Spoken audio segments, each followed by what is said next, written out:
Hello and welcome to the podcast where we talk about all things Weiss Schwarz and chill with friends. My name is Liam and today I have got the incredible honour of interviewing Matt from Bushiroad. Matt, or hello. Also known as INTERN. Welcome to the channel. Thank you so much for having me. Yeah. Well, yeah. So for those that don't know, Matt is the marketing manager of Bushiroad International, and I guess jumping straight in, as marketing manager, what is your role and responsibilities within Bushiroad? Right. So actually, the marketing manager, it's kind of a big name, but essentially what I do is basically work with all the teams for every brand, and we go through like the planning for all the brands, for the marketing for all the brands, pretty much throughout the years. Yeah, so basically anything that you see on social media, any promotions that you see, any like campaigns, giveaways, all those things are all thought out by the team. So it's my job to kind of like oversee whatever is happening, plus like what all the back end machinations and all things like that. Plus, of course, like coordinating with all the other teams as well, depending on. So for example, we work with like the development teams and like the sales teams quite a lot, just to make sure that things go out on time, and to make sure that we're coordinating everything according to what we have planned, essentially making sure that things go out when they're supposed to go out and stuff like that. Yeah. So it's a lot of back end work rather than like yeah, like I used to be on social media a lot at the beginning, but not so much nowadays, just because like of how many things I need to look at now. But yeah, still fun to look at social media every once and again. Yeah, that's fair. And I mean, I've got to ask, like, what is it like to work for Bushiroad? Me myself, if there was Bushiroad Europe, like if that came back, I would 100% love to apply and work for Bushiroad. Like, what is it like to work for Bushiroad? Honestly, I can't believe that I've been here for it's been I think like more than 10 years. So like I started when I was 22, I think, and I'm turning 33 this year. So wow. So on and off, like I started off as like a part-timing, doing the part-time work for them, and then switched over to full-time when I finished my studies and stuff like that. So honestly, it's been quite a journey. I never thought I would stay this long at the company, but I guess to describe it in like as few words as possible, just to say, like, not to go on too long about it, but like it's fun because I think a lot of players who play games, like card games especially, actually just games in general, like you have the kind of mindset like, maybe one day I want to try working at the company that makes these games, right? Not necessarily just as like a developer, because obviously that's the dream, right? The dream is you join the company and then you make the games, and that's like the biggest end goal. And I was lucky enough to have some experience on that, but yeah, it's been magical, I'd say. So there's a lot of different thoughts going through my mind, honestly. No, I can appreciate that. I can imagine it's quite stressful as well. Like there's a lot to do, and again, a lot of people, rely on what you do as a lead hobby, or a lot of people are dependent on what you produce and things like that. So I can imagine that adds a very high element of stress, but. Ultimately, especially seeing Bushiroad and how it's grown. So I've been playing Weiss Schwarz for 8 years now, and seeing how the game has grown in terms of popularity, in terms of organization, like obviously like the introduction of the judge program, for example, and things like that. Like it's getting much better, and it has improved. Like there's still, in my opinion, a way to go, but it has improved, and it's good to see that upwards trajectory, I guess is the right word. I'm glad to hear somebody say that, because sometimes we work and then we don't really hear people say that, okay, at least this thing has gotten better and this thing has gotten better. Usually when you go on social media, it's like, oh no, you guys are messing this up. So you're saying like, there's errata's wrong, there's and people are going, slight rulings of not making sense and whatever, but ultimately from where it was when I started playing 8 years ago to where it is now, there is a marked improvement, massively. Thank you. And it's great to see, and again, I can imagine on social media, like you said, you always see the negatives, and people are more willing to share things that are wrong than to share the things that are going well. And I disagree with that, because I think everyone should be given an opportunity to give equal feedback, positive and negative, to show this is what's doing well, keep doing this, and this is what's not going so well, and then give, okay, but what can we do to make it better? And you know, and I think social media can be quite brutal for that, and I'm sure you agree with that. Like, obviously, recently, obviously, you put a thing out just saying, "Look, please, look, I am just a one-man person. Don't hate me." It's like you are not Bushiroad. You are just an employee. And totally, I saw that. I was like, actually, thank you for doing this, because it personalizes the people that work for the company. You're not just a card game, you're not just a company, you are people, and that's important. So actually talking about the progression of Bushiroad, obviously the last 3-4 years, things have changed slightly in terms of the announcements from the Ian side. Obviously, we've seen a lot of your face on videos, announcing things which, and again, a lot of your uncanny puns, and it's amazing. Every single time I hear them, I'm like, okay, this is great. I love that sort of humor. I love that humor. So it's right on my thing. And you know, it's interesting to see the difference between the Japanese format, where they do their 2 to 3 hour conferences and presentations, versus the EN format, which is more an half an hour condensed informational video. I guess, obviously, in preparing how the English format would present this stuff to the English side, obviously there must have been a lot of consideration as to, you know, do we just do a presentation like Japanese, or do we do it our own separate way? I guess, what do you think are the benefits to having a short form content in comparison to the Japanese side regarding announcements? Right, so I think keeping in mind that the purpose of the English version and the Japanese versions are slightly different. I wouldn't say it's completely different, but like the target audience, there's a slight difference, right? So the Japanese ones, they actually do invite like stakeholders and shareholders to the conferences, and these people are also observing and looking at what the company is announcing. So it's a little bit more formal, I would say. It's a bit more of a formal affair, and they tend to not be too I don't know what the word is for it, but like basically they try to have it a bit more, for lack of a better word, professional in that sense. It's not casual. It's precisely. Yes. Yeah, so they're always presenting with keeping in mind, you know, all these things are going to affect potentially like our share prices as well. If you don't know, Bushiroad Inc. is listed on the Japanese stock exchange, so these kinds of things can affect all kinds of different aspects, right, where you don't really see it. So which is why they tend to be a little bit more conservative, and when they try to announce this, they try to announce as much big news as they can, in that sense, if that makes sense. So the English ones, I guess we have a similar kind of audience, right? So we aim mainly at the players, but we also have news releases that go to our distributors and like other shareholders. So the video's purpose is more player focused. So if that makes sense, so like, which is why I don't think it makes a lot of sense to have like a very long, like 3-hour thing where we have like, you know, conversations with here, this and that, and then because it's all pre-recorded as well, filming usually takes most of my day. I was going to say, like, as a video creator myself, I know a 10-minute video can take me an hour to record, 3-4 hours to edit. So yeah, and it's a whole thing, right? Because we do need to get like approval for every single aspect of the video. Of course. For like Vanguard, and then for Weiss Schwarz, and then for now Shadowverse Evolve as well. And if you give them like a 3-hour video, 4-hour video to review, I don't think they're going to be really happy about it. Just being like, can you just show me like the key points, and then like the parts that involve my brand? And then can you imagine like the let's say we do like an hour-long Shadowverse Evolve one, then they're like, oh, so I'm gonna have to sit through an hour-long video to approve it, and then, you know, it's kind of weird, I guess, in that respect. Whereas if the way Japan has done it is more of like a live transmission. It's easier to just approve a script and then just follow off that script, right?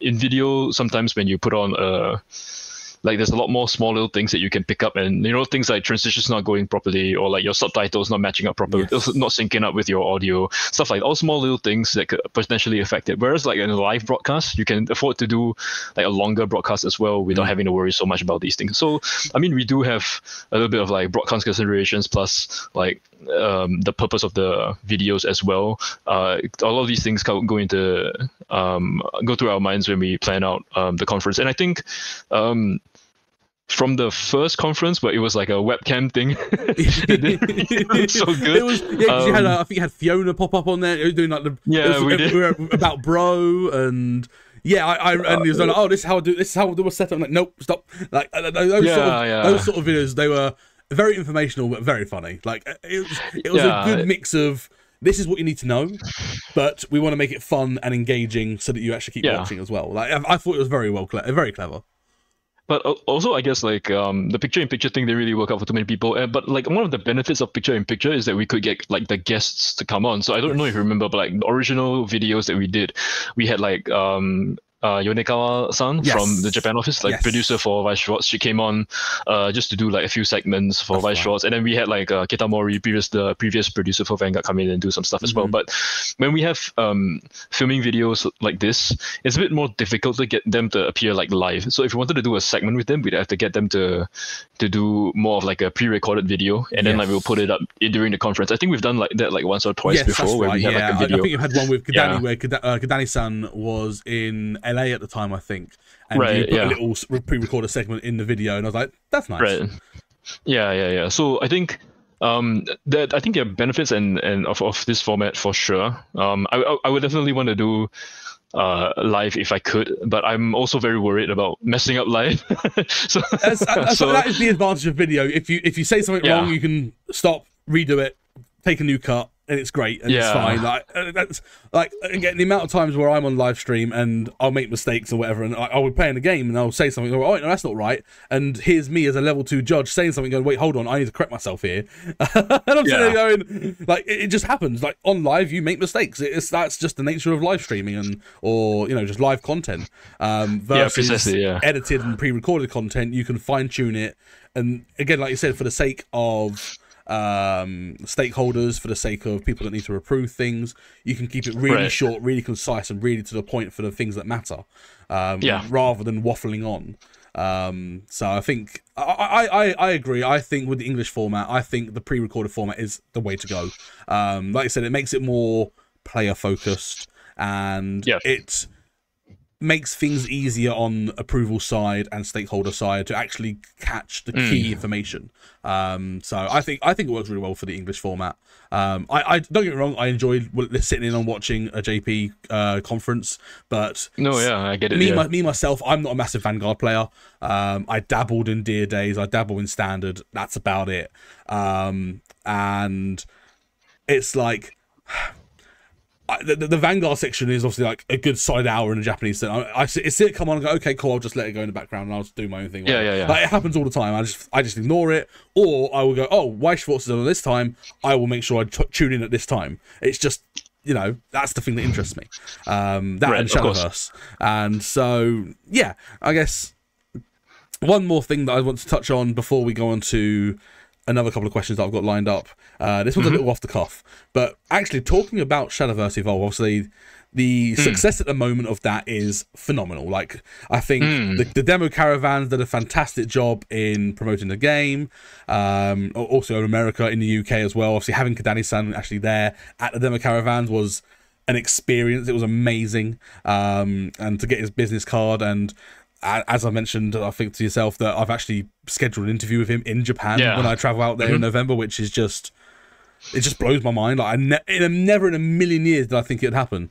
But I guess, how do you see Shadowverse Evolve impacting? Because obviously, at the end of the day, Shadowverse Evolve is a side game, and it's just produced by Bushiroad, and so how do you see Shadowverse Evolve impacting Bushiroad as a business?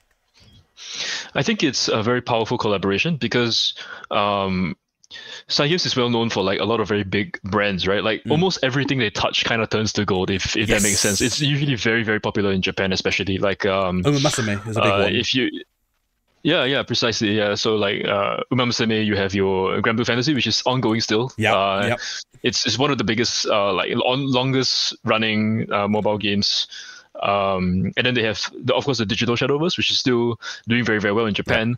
It used to have a big following internationally, where they had like an international circuit going on as well. So it's definitely a situation where, you know, it is a globally recognizable brand on the same level, or maybe even more powerful or like bigger than some of like Bushiroad's brands. So I think this collaboration is something that can be viewed as I don't want to say turning point, but I guess it marks something big, right? Because the collaboration between our companies is something that's really, really something that I didn't expect myself as well. So like I found out about half a year before the Japanese version was launched, and then about half a year before we announced the English version, I found out that we were going to do an English version as well.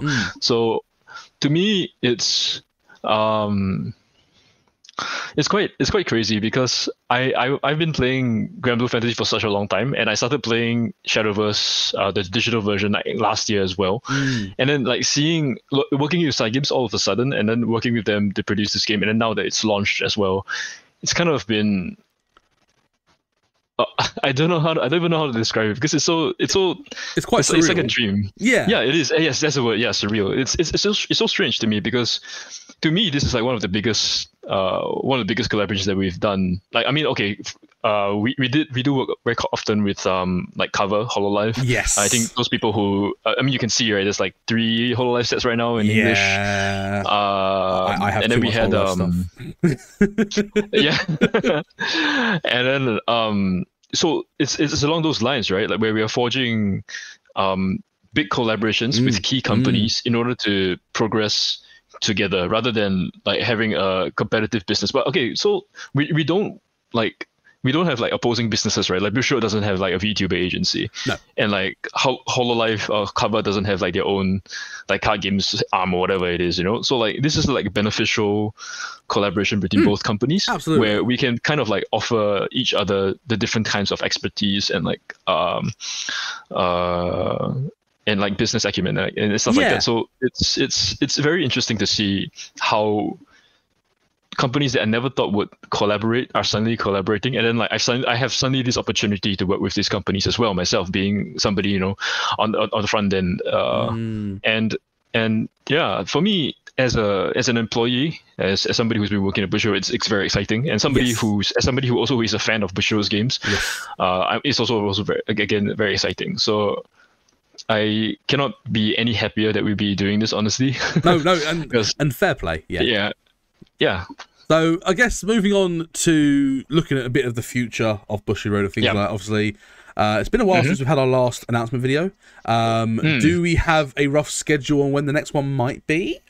Oh, you might see something fairly soon, I think. Let me just check my schedule. I think we do have something coming soon. Yeah, I think I'm down to film sometime this month, so maybe you guys can expect something next month-ish. Oh, so it might come out just before this episode comes out. So it'll be it'll be good retrospective to see how this comes out. yeah. So obviously, talking of the future as well, and exciting releases specifically for Weiss Schwarz. Obviously, we've got Chainsaw Man that's obviously coming out very soon. You got Liko Reko, which is obviously another fantastic license. Those first two I'm very interested in myself. Spy Family as well, another fantastic license. Guilty Gear Strive for the English exclusive, coming out towards the end of this year or beginning of next year, I think it is. It's December, isn't it? It is December. Yeah. Yes, that's December. Right. So I guess I'm going to be cheeky and ask, are there any potential spoilers for the next exclusive or any sets coming out that haven't been announced yet? Any cheeky spoilers we're allowed? I'm not so sure about spoilers, but I think there are a few that Japan has already or like just announced in the last one that we haven't touched or haven't talked about at all. If you look back within like maybe the previous 1 to 2 conferences, you might find something that we are gonna do as well, in terms of like localization. And then for exclusives, I'm not entirely sure what we have lined up. I know we had a couple of interesting things like in the pipeline, but because we're working with like third parties all the time to acquire all these licenses and stuff, so it's not like always we'll get it. But we have worked with some interesting approach some interesting companies like AAA game companies to work on collaboration. So we like I don't think there's anything big now that's been confirmed that I can kind of even spoil, but yeah, there should be something. There is maybe not. I'm not sure. there is stuff in the pipeline, and it's good. It's good to know things are always being worked on. That's that's the important thing. Yeah, and so like even for like a Guilty Gear Strive, that came like from one of our ex colleagues actually went into Arc System Works, and then he was the one that gave us the contact to work on that. Yeah, so that's how we actually got like the contact, and we started talking to Arc System Works, and eventually we agreed on the terms, and then finally we got the product, which is now leading up to the release, which is honestly very exciting. Again, Arc System Works is another company that I really like. Guilty Gear is a series that I really like as well, and being able to work with them. So even at Anime Expo in July, I went down and I got to meet some of the guys, some of the people from their office that came down to attend the event as well. And one of them was like, "Oh wait, I've seen you before. You were in the videos, videos." And I'm like, "Oh no!" Oh, don't. It's funny because I had that same moment with Kadani-san where I sort of spoke to him and said, "Oh, I do YouTube." It was like, "Oh, you're that channel," and it was like, "Wait, you've seen my stuff? What?" Yeah. It's kind of mad when these people you look up to go, "Oh yeah, I know you." Like, yeah, exactly. Yeah. It's kind of mind blowing, but yeah, it is. So I must admit, one theory that I know a lot of people have had, and me myself had as well.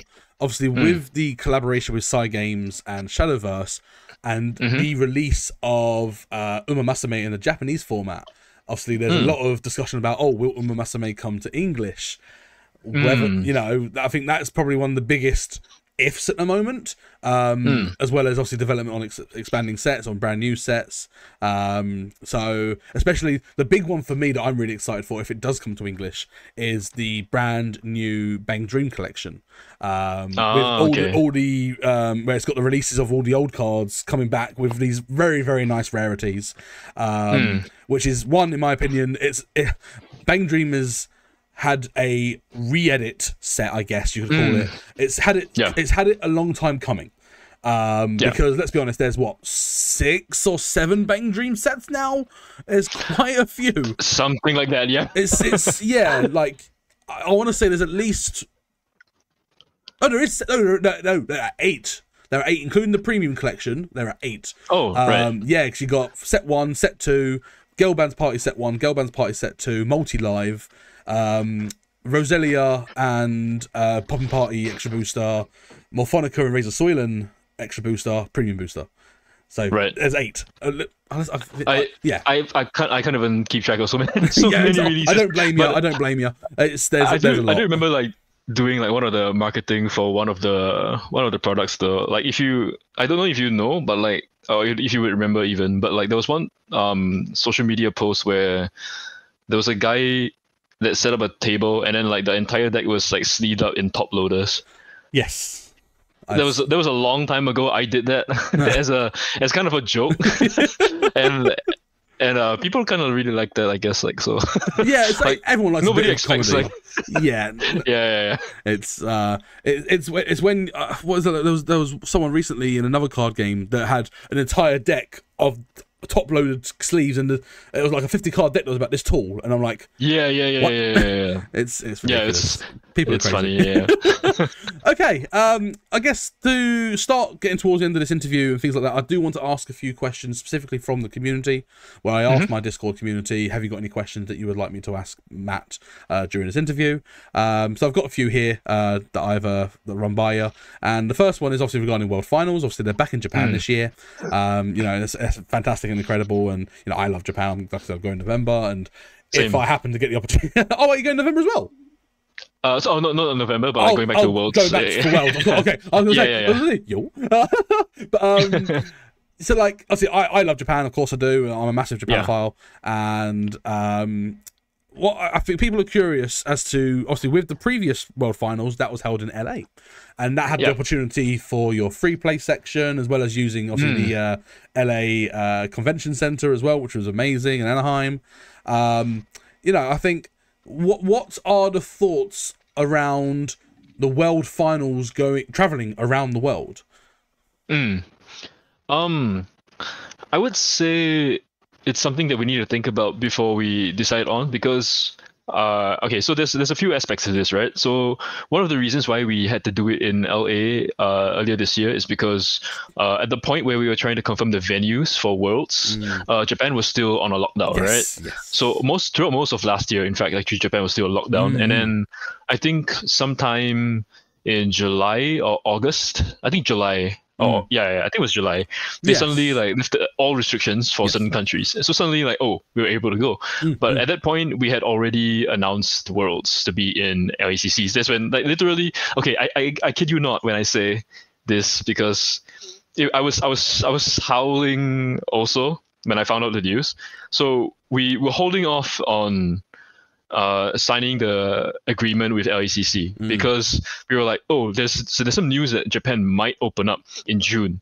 So we were waiting, and then when in June they were like, oh, actually we're just opening like for some business stuff, so you know, a couple of people can come in, but like that's it. And we're like, oh, okay, shoot, well, so I guess we just have to talk to LACC and see if they can confirm it. And then we talked, and then like I dragged it to like the maximum. So they told us they could hold the date for us up to this time in July. And I'm like, the day came, and I'm like, okay, I can't wait anymore. I have to let it go. I have to sign the LACC thing, and then I have to pick it up and announce it like next week or something. So as soon as we announced it, the week after, Japan announced that they were opening. So everybody who was like, oh, what's happening in LA? Yeah, they would. Then the week after, they were like, wait, can't we go back to Japan then? Oh, so no. It was kind of. Yeah, so it's like I wanted to shift the day, but I can't cancel the contract with LACC because I already signed it, right? They would have to make you pay, you know, cancellation fees and stuff, and I didn't want to go through it. Yeah. I mean, I understand a lot of players. The reason why they play BCS is, one, to compete at the highest level, but two, also to win that trip to Japan. Because, I mean, let's be honest, like most players, one way or another, would enjoy a trip to Japan 100%. Oh yeah, of Bushiroad card games, absolutely. Yeah, for sure, right? Like, so I think that's one of the biggest draws. Being able to go to Japan sponsored to play is one of the biggest things that you could say, like, you can brag about, right? Like, I mean, I want a sponsored invitation to go play Worlds in Japan. So I think that has a lot of prestige and a lot of incentive as well behind it. So it's a bit of a. I did hear some people saying like, oh, it's in LA. I could take a road trip down, because, you know, like most of the players from the US are like, oh, I could just go LA whenever I feel like it. Why do I have to do this, right? And a lot of people actually thought, oh, why not hold it in Singapore, where like the Bushiroad International offices are held? And a lot of it comes down to trying to decide on like venues and stuff also, because it's not easy to book venues. I don't know if you know, but like the last year and a half, it's been insane trying to book venues. Like venues that we've had previously, sometimes we just couldn't rebook just because like, they're booked up by other places or like other conventions. Yeah. So like after COVID, everybody's just like, oh, you know what? Let's just hold every event that we can think of. I can imagine. Yeah. So yeah, we did play with the idea of like potentially traveling to other places. Actually, London was one of the places that we thought about. Like maybe we could have Worlds in London instead. Cool. Yeah, but in the end, we did decide on LACC, mainly because like we did have our staff in the US also, so it's a little bit easier for us to coordinate. Sense, of course, yeah. Yeah, it's easier to have people like, you know, on the ground, able to go to check on these things, because I think the office is like maybe 40 minutes drive away from LACC. Yeah, so it's not too far. Not far, yeah. Yeah, it's not too far. So they can go down, take a look, you know, if there's anything, they can go speak to the LCC people in face to face. They can recce the place face to face, like in person as well. Whereas in London, we'd have to specifically send people down to check that. So it's not that it's impossible, but it's like we have to jump through an extra hoop to do it. I understand. Yeah, of course. Exactly. And I think that's, you know, I think that's fair enough. Again, you got to think about it on a company and a logistics level. You know, does it work? Yeah. Does it make sense financially, logistically, whatever? Obviously, all these concepts come into it. So I look forward to seeing what happens. I hope it does come around the world, kind of like what Pokemon One does, obviously, where they had the last finals in Yokohama. Obviously, the one before that was in London. Before that was Hawaii, and then did Hawaii again. I think this next year. So I think it'd be really cool to, you know, have the world finals go around the world. Like, I guess it makes sense. Yeah, I mean, it is a world championship after all. Exactly. So. And I think it'd be cool as well to, you know, for those world finals, then to use people in those countries for the events, like use judges from those regions for, you know, the world finals in America. Use judges, you know, down the line. That'd be really cool. And again, as the game grows, hopefully we'll see those changes. So okay, so that's a interesting thing that you just touched on. So like judges for world finals.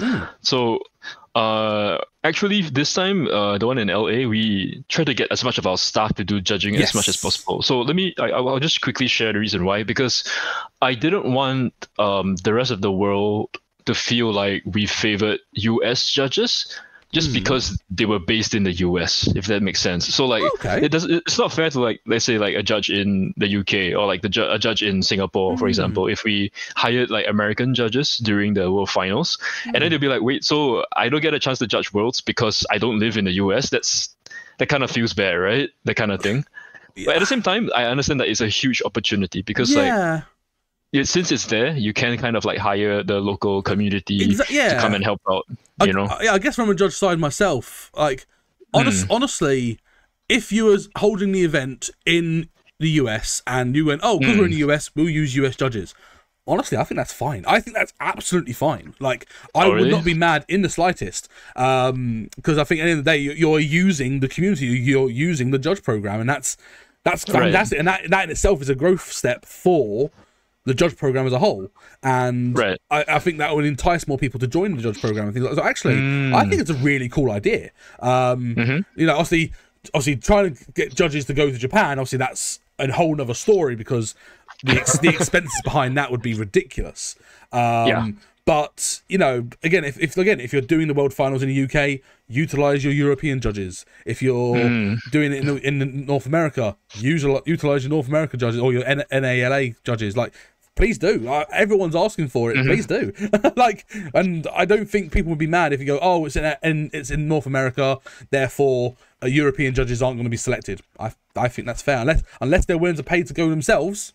I think that's fair. Right. So that's the thing, right? Like flying people out, it's a bit of a conundrum because I really didn't want to like step on anybody's toes, and I didn't really want the community to feel, you know, oh, we're just giving it to the NA judges because the NA judges are just right there. Like, and it's worse, right? Because it was held in California, and if we get all the Californian judges to come in, and then the rest of them will be like, wait, so we don't get a chance to come in? Like, what's the that's the thing. I didn't want it to be like unfair, so which is why I did that. And that's fair enough. I understand. But that's a good point, though. I think at the end of the day, like, I'm a firm believer of don't ask, don't get. So it's maybe a figure of asking the judge again, like asking the judge program, oh, if we were to do this, what do you think? And if they go, oh, actually, I think it's a bit unfair, or oh, actually, I think it's a really good idea, at least you can weigh up those opinions and go, let's decide from that point.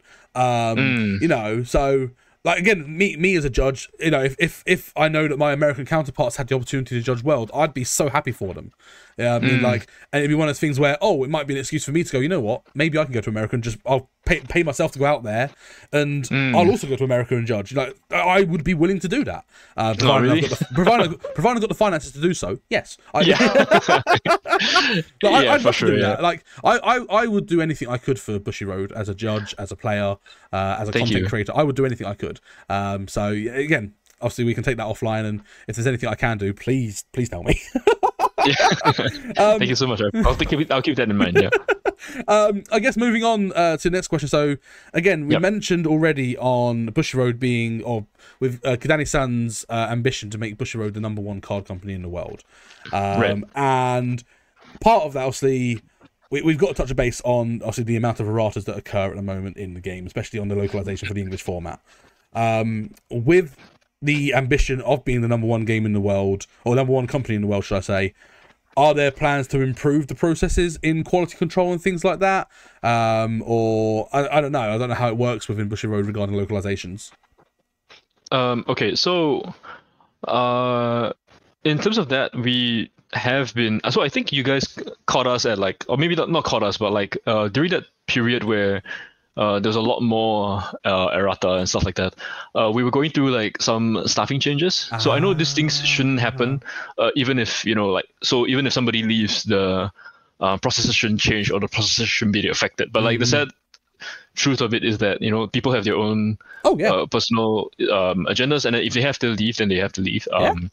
I wouldn't say every single time there's been an errata that somebody was leaving, that would be an insane amount of turnover. But I think it takes some time for like new staff to be trained up and to be ready as well. And then like in terms of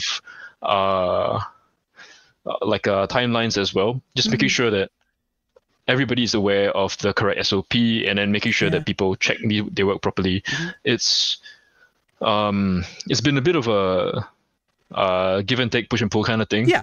Obviously I'm not directly involved with any of this because it's another team, right? But I know that they did have some turnover during that period, so that may be why some of the errors that appear a bit more often. But in general, I think since then we've hired quite a few more people. We've actually expanded the team, so that's one thing. And then we are trying to implement like more levels of checks. So like it used to be like within the team, anybody who can check it will check it.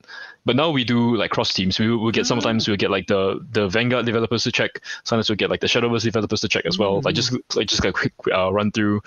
And all of these guys, I have to stress that all of them are fluent speaking in Japanese. So it's not like they cannot translate. So it's just more of like potentially sometimes a human error. There's small little things. So I don't know if you've done this before, but translating a whole set from scratch can sometimes feel very daunting. Yes. And I know it shouldn't be the case for something that's being printed and being sold, but I can appreciate that sometimes some of these do mess up. So I used to do like fine translations for another game that I was playing.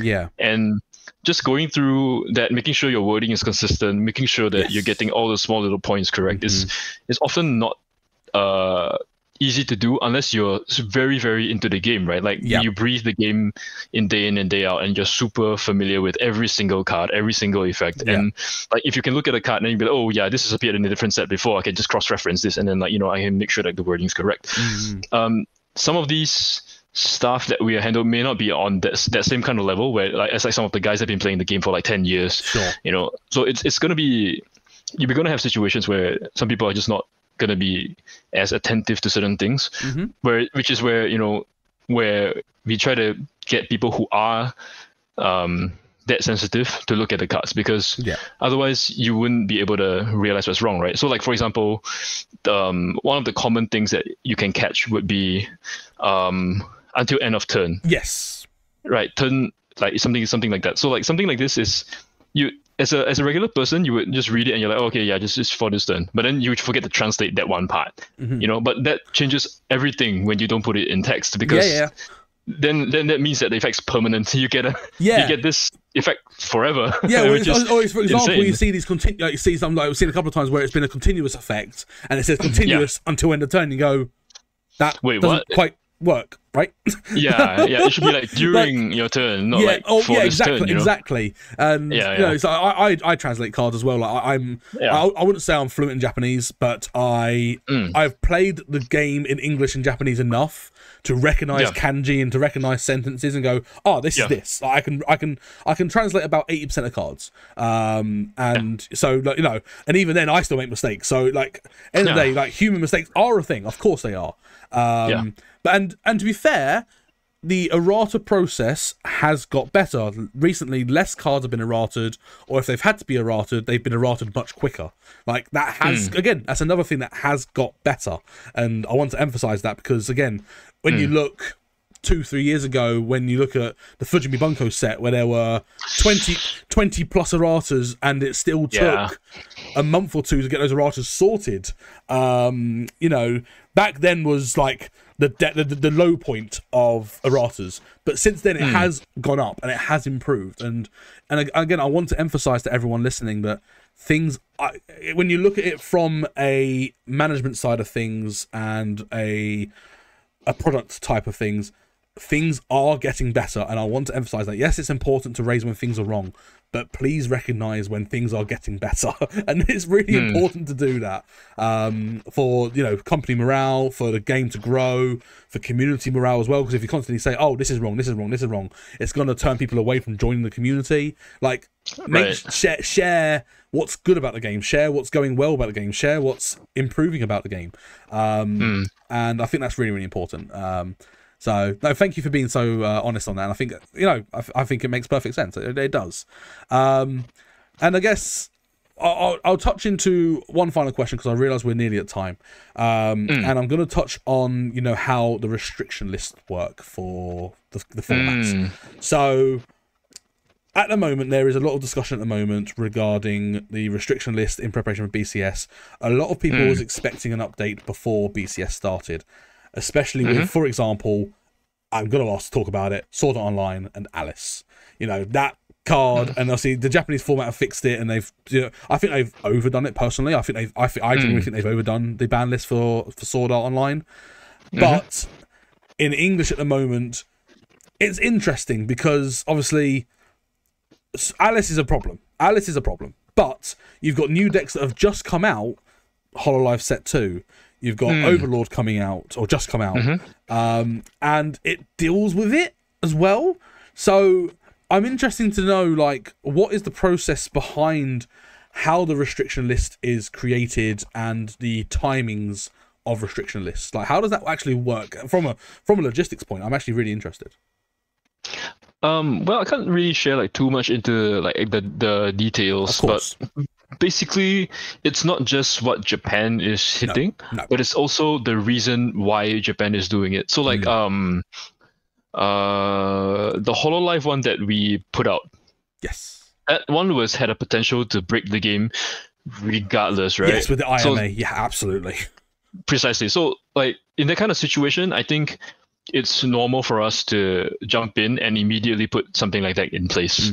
Whereas for Alice, it's sometimes feels a bit more like a metagame kind of thing, where the problem may solve itself without us having to touch it so much. I know there are some proponents of like allowing the English meta to kind of like solve itself in that sense. Because we've had situations where we had like certain decks dominate for a long period of time. So like a long time ago, before we even started doing restriction lists for English, there would be long stretches where like SAO or AOT was going to be really, really strong, right? But that kind of like self-corrected within like half a year to a year. Yeah, I think Attack on Titan was the one exception where Attack on Titan was rampant for about 2 years. But after the 2019 season, it fixed itself. Right. So there's been some situations where this has kind of shifted. I mean, the metagame has basically shifted because cards, of course, there'll be some slight power creep over the years, and some of these sets basically just get edged out. And a lot of people that I've spoken to or I read online, they're proponents of allowing the English meta to be like that, right? It's kind of like a Wild West kind of thing where like it will correct itself after a while. But now that we have started doing bans, there are people who have been, then you should ban this thing or you should ban that thing. And one of those things, of course, has been Alice in recent years, recent times. But I think one of the decisions or one of the things that we have to look at is data. And without seeing a top, it's difficult to say, oh, okay, Japan banned it, so I'm going to ban it as well. Because it could be that this card was powerful, or this particular combo was powerful in Japan for this period where we've seen a lot of results, right? So it's very visible, it's a lot in everybody's mind. But we've had no results in English yet because it was like between seasons, right? I think it started like near the end of the BSS season. Springfest, there was a lot of Alice. Bushiroad #1 line didn't show a massive amount, but it became a bit rampant during Springfest. But I think I actually agree here a little bit where I was like, actually, Springfest, whilst it gives you some information, it doesn't give you a lot because of the nature of Trios format. Like you have to, in my opinion, you have to wait for the end of BCS to go, okay, this is now accurate data. What should we do? Right, but that's not to say also that BSF is a complete outlier. Oh, no, absolutely not. irrelevant information, right? Like it's still if every team is running SAO, then that's obviously a thing that we have to look at. And if every team's SAO is playing the exact same build of Alice, then of course that's something we have to look at. But at the same time, I think, like you said about like the point I mentioned earlier about like letting the thing correct by itself.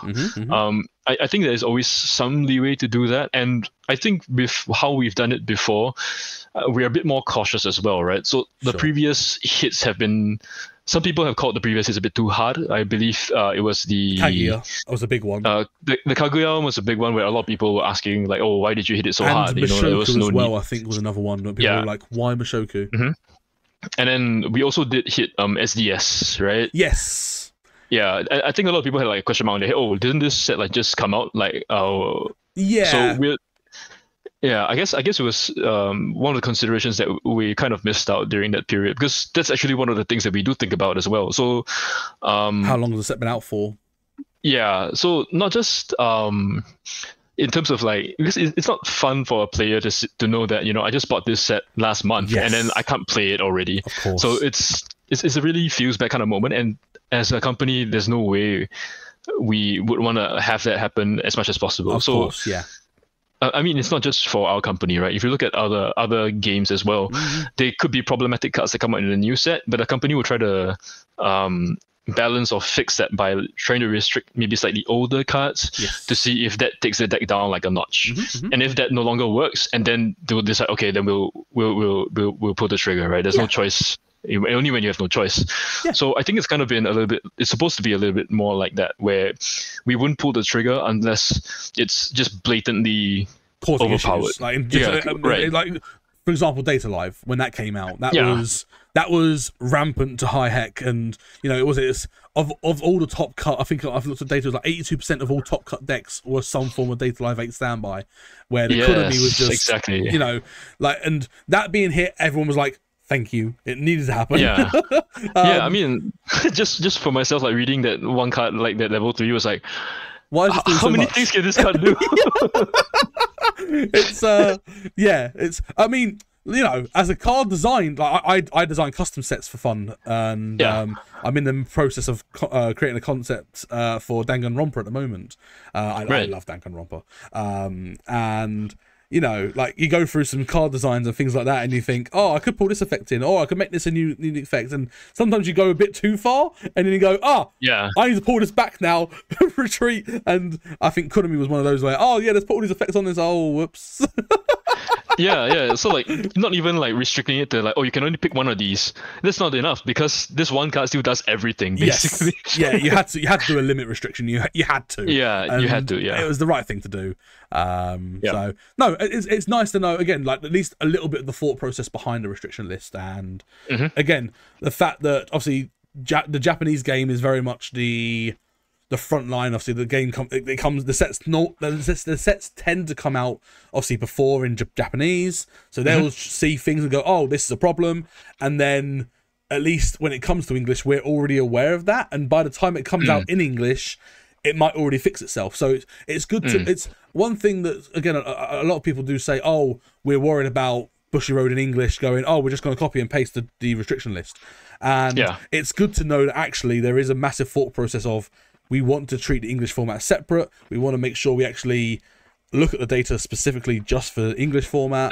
And again, it might just fix itself because of different sets not being available in English. For example, so we don't have access to Assault Lily. We don't have access to Key 20th or, you know, anything like that. So it's good to know that it is treated as a separate entity, but then the Japanese side can be used as a bit of a guideline if needed, I guess is the right way of putting it. They thought about their restriction list and gone, oh, if this works for Japanese, it would probably work for English. Like, let's be honest, there's a reason why it works. But it is also considered in its own light as well, which is, you know, and it's really cool to know that. Yeah, great. Well, in that case, then we are going to wrap this up, because I realise we have gone a bit over what our normal episode length is. But I wanted to make sure I gave you all the time, and I say thank you so much for coming on, Matt. No, of course. Thank you for having me. I guess before we go, do you have anything you would like to shout out and plug in? Not so much, but I don't really have anything I want to plug like personally. But like for the company, I guess I hope you guys will continue to enjoy the releases that we do.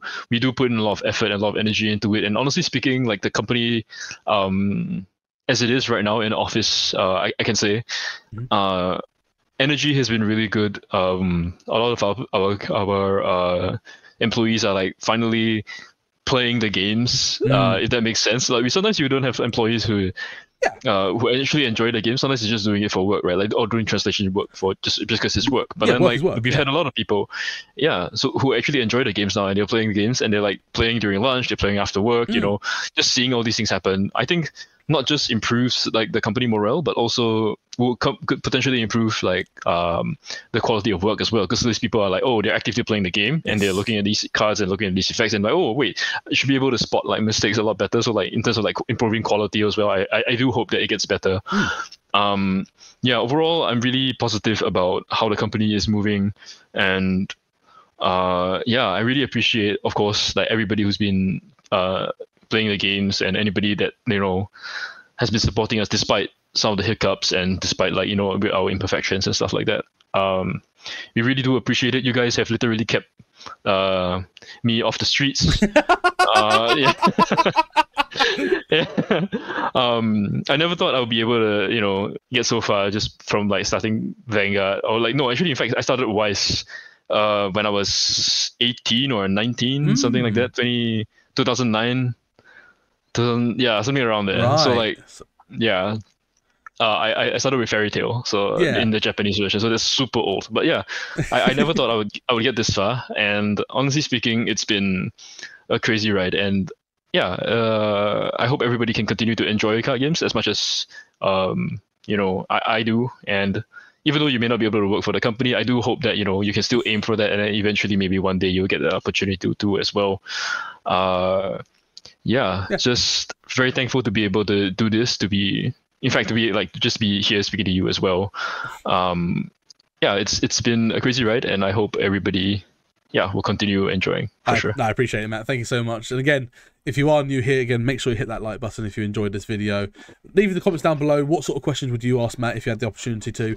He might need to read the comments. He might be able to respond. Who knows? But yeah, thank you so much for listening, guys. Again, check out Spotify, check out YouTube, and check out all my other socials. Links are down in the description below. But apart from that, thank you so much for listening, and I look forward to seeing you in the next one. Bye!